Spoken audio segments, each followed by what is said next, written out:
Bonjour, je suis Maître Fabio Locherbo et voici un nouvel épisode du podcast Droit de l'immigration. Dans cet épisode, nous analysons une décision particulièrement importante rendue par le Tribunale Ordinario di Bologna le 12 décembre 2025, inscrite au registre général 13822 de 2025, qui aborde de manière claire et structurée la question de la protection complémentaire fondée sur le droit au respect de la vie privée et familiale au sens de l'article 19 du texte unique italien sur l'immigration. L'affaire concerne une ressortissante étrangère présente en Italie depuis de nombreuses années et ayant construit une vie désormais solidement enracinée sur le territoire italien. L'autorité de police avait rejeté la demande de protection complémentaire en se fondant sur l'avis défavorable de la commission territoriale et en estimant que le niveau d'intégration sociale n'était pas suffisamment démontré. Le tribunal de Bologne, par sa décision du 12 décembre 2025, a au contraire accueilli le recours en réaffirmant des principes juridiques qui devraient être aujourd'hui bien établis, mais qui continuent à être ignorés dans la pratique administrative. Le tribunal précise avant tout que la protection complémentaire ne requiert pas la preuve d'un risque de persécution ni de traitement inhumain ou dégradant. Le cœur de l'analyse se situe ailleurs, il s'agit de vérifier si l'éloignement du territoire national entraînerait une violation concrète du droit à la vie privée et familiale. Ce droit ne se limite pas aux liens familiaux au sens strict, mais englobe l'ensemble des relations sociales, affectives et professionnelles qu'une personne a construites au fil du temps.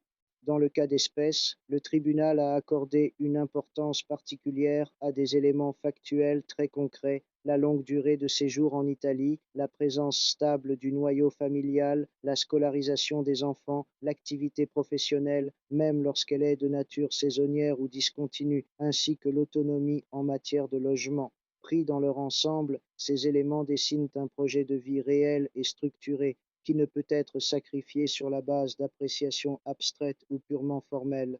Un point central de la décision concerne le principe de proportionnalité. Le tribunal de Bologne rappelle que l'éloignement d'une personne déjà intégrée ne peut être justifié que par des raisons concrètes et actuelles liées à la sécurité nationale ou à l'ordre public. En l'absence de telles raisons, l'arrachement au contexte de vie construit en Italie constitue une atteinte injustifiée aux droits fondamentaux, contraire à l'article 8 de la Convention européenne des droits de l'homme. La décision se penche également sur la notion d'intégration en précisant qu'elle ne doit pas être comprise comme un résultat idéal ou total.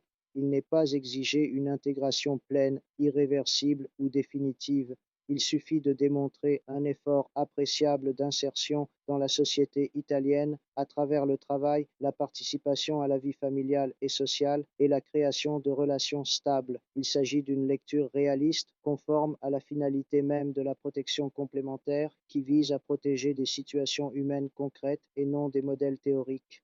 Une importance particulière est également accordée au régime transitoire. Le tribunal réaffirme que, la demande ayant été introduite avant l'entrée en vigueur du décret dit Cutro, la législation antérieure demeure applicable. Il en résulte la reconnaissance d'un titre de séjour d'une durée de 2 ans, autorisant l'exercice d'une activité professionnelle renouvelable et convertible en titre de séjour pour motif de travail. Cet aspect, souvent négligé dans la pratique administrative, est pourtant déterminant dans la vie quotidienne des personnes concernées.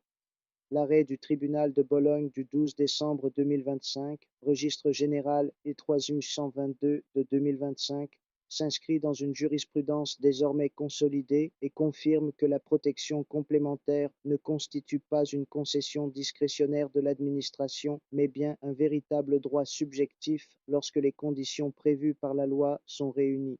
Expliquer et diffuser ces décisions est essentiel, car ce n'est que par une application correcte des règles et une utilisation consciente de la jurisprudence qu'un juste équilibre peut être garanti entre l'exercice du pouvoir de l'État et la protection effective des droits fondamentaux. Merci pour votre écoute et à très bientôt pour un nouvel épisode de Droit de l'immigration.